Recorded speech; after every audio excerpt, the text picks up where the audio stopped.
म प्रधानमन्त्री हुन त्यो मलाई अहिले 84 सम्म मैले जनतालाई प्रश्न भनेको म प्रधानमन्त्री अब हुनु म जनतासँगै रहन्छु जनताका समस्या लिएर सदनमा बोल्छु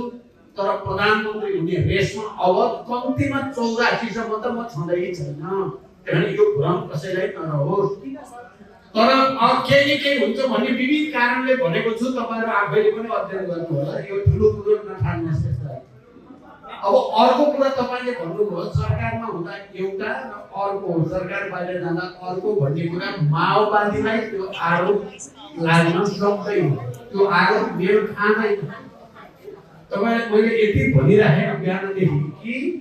सरकारमा हुँदा हामीले गरेको भ्रष्टाचारका विरुद्ध एउटा जिहाद नै छेड्यो अब हामीले सरकारमा हुँदा सरकार बाहिर आएपछि भने हो र भ्रष्टाचारका विरुद्ध गर्नुपर्छ सरकारबाट कारबाही गरेर देखायो त हामीले त एउटालाई मात्रै हो र के ठुल्ठुला पार्टीका नेता के ठुल्ठुला कर्मचारीका हाकिमहरू के चाहिँ भूमाफियाहरू सबै त परे सरकारमा हुँदा गरे यही होइन हामीले मैले अहिले भने मिटर ब्याज पीडितको पक्षमा ऐन बनाउनेदेखि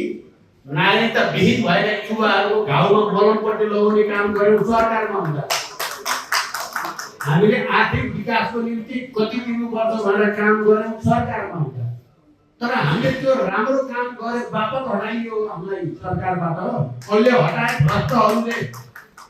त्यसो भएर हामी सरकार बाहिर पनि त्यही भनिरहेका छौँ भ्रष्टाचारलाई कारबाही गर्नै पर्छ सुशासन कायम गर्नै पर्छ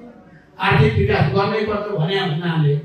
अरूहरूलाई त तपाईले भने जस्तो होला सत्तामा हुँदा एउटा कुरा बाहिर हुँदा अर्को कुरा माओवादीलाई यो आरोप बिल्कुलै मेरो थाहा छैन कमरेड साथी तपाईँ यो बुझाइदिनु होला।